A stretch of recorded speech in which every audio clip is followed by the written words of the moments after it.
What's up, guys? We just finished here at Merrill Green Stadium for the Eagles Media Day. We are represented here by several outlets of the local media.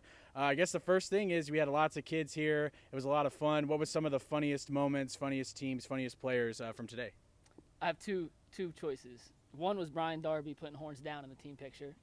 That gets me. He's done it every time we talk to him, but it gets me every time. And two, someone on Franklin came up to the mic, grabbed my mic, and said, "I'm just here not to be fined." Dropped it and walked away. So I don't know who it was, but whoever that Franklin kid was, I got to get a chuckle out of that. My favorite was Brian. They were pretty funny. They rapped for me on camera. They all had some good jokes. And then Brazos Valley Homeschool, I just think it was funny because they have high expectations for the season, but they all were like, maybe we will achieve them. So, you know. No, I'm gonna have to agree with her. Brian was really funny. Yeah. Like whenever I'm interviewing one of the guys, the rest of the crew kind of like surrounds him. I don't know, because it was a little bit different because I didn't have a camera, so I'm just sitting there. I'm interviewing him, and then the rest of them are just kind of like huddled around us, making sure he doesn't, disappoint the program or whatever. So that was pretty fun. Yeah, I agree with what he said. We have a great group of guys out here in the Brazos Valley who play football. But honestly, Brenham, they were pretty funny. I told them they're just going to have to stand there and look pretty, and they said they always do that, but they weren't sure if one of the linemen could, and that cracked me up. And that one just stuck out to me a little bit. And then last year, no Brazos Valley teams made it to the state title games, which is unusual. We usually play some pretty good football here in the Brazos Valley. So who do we think has the best chance of getting back there, and just kind of how do you see the season unfolding for some of the teams here locally? A lot of good options. I'm going to take a little sleeper here. Cameron Yo.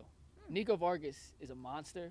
If you haven't seen the play last year, he ran over like 5 die ball defenders en route to a touchdown. You should watch it. It's on my Twitter. At @Kags_Lucas. A little personal promo. You should all plug yourselves. This is what we're doing here, right? No, they're really good. They're ranked 4th in Dave Campbell's preseason polls, and Class 3A D2 is tough, but they're really good. Like, really, really good. I don't know. Can I say Consol? You can say Yeah, you can say Consol. I feel like They're a good choice. Yeah. I mean, they're up there. With Darby and Nate Floyd and Gage Paul and all them, and obviously I know they say that 7-on-7 has nothing to do with real football, but they were impressive, and I feel like they can do that during the regular season too. Well, as the voice of Rudder Ranger football, I would say that the Rangers have a chance. No, hopefully Coach Eric Izar and company can make the postseason for the first time this year. But that being said, I'm going to have to go with you again because Consol, as far as the skill positions, I mean, obviously Devin Price is a huge name. They lost Caden Fedora from last year, but I think Gage Paul or whoever really they have at quarterback, I mean, think about how nice it is to throw to those guys. So I think Consol has a real shot in Lee Fedora's 3rd year.